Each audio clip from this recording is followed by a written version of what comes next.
On se moqua de la fermière modeste à cause de ses vieux vêtements, jusqu'à ce qu'elle achète la concession et fait taire tout le monde. Abonnez-vous maintenant pour vivre ce voyage d'histoire de dépassement de soi, de foi et de nouveaux départs. C'était un mardi ensoleillé lorsque Madame Françoise Dubois, 72 ans, gara sa vieille camionnette Peugeot bleu délavée devant la concession Prestige Automobile. Le véhicule grinçait à chaque freinage, témoin de plus de 15 ans de dur labeur à la ferme. D'un pas lent, soutenue par le poids de l'âge sur ses genoux, Françoise descendit. Le foulard fleuri qu'elle portait toujours sur ses cheveux gris protégeait son visage marqué par des décennies de soleil.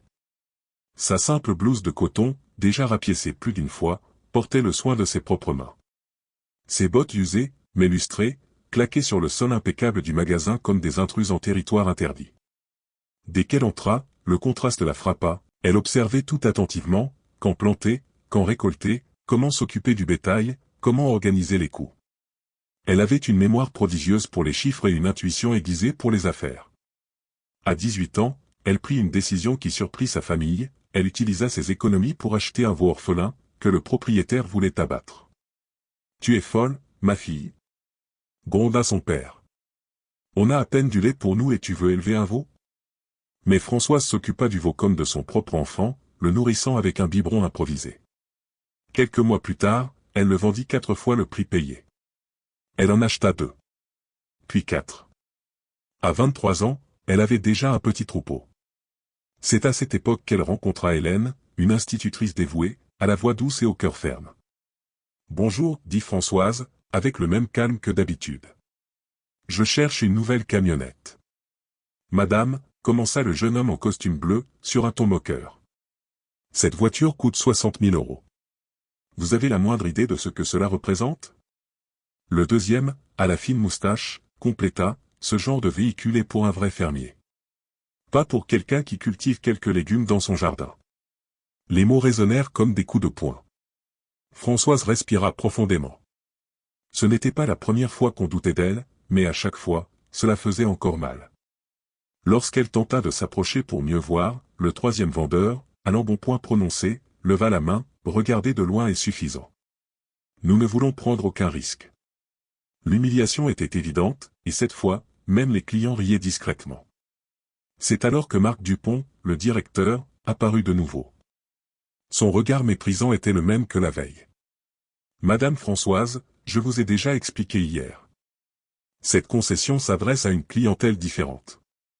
Nous ne voulons pas de situation embarrassante. Peut-être trouverez-vous quelque chose de... Votre mission sera d'embaucher des personnes qui comprennent que le respect ne dépend pas des apparences. » Les yeux de Sandrine se remplirent de larmes, mais cette fois, de gratitude. « Je ne sais pas si je suis prête, personne ne n'est prêt. Je ne l'étais pas non plus quand j'ai acheté ma première ferme.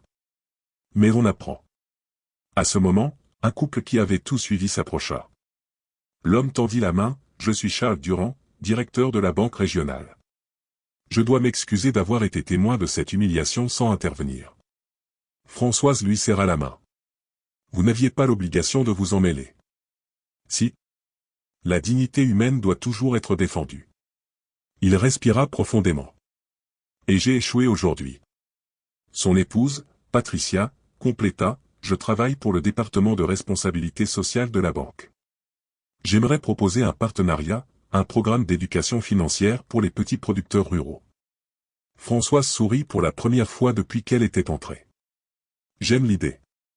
On va en discuter. » Quelques heures plus tard, devant les avocats et un contrat signé, Prestige Automobile avait une nouvelle propriétaire.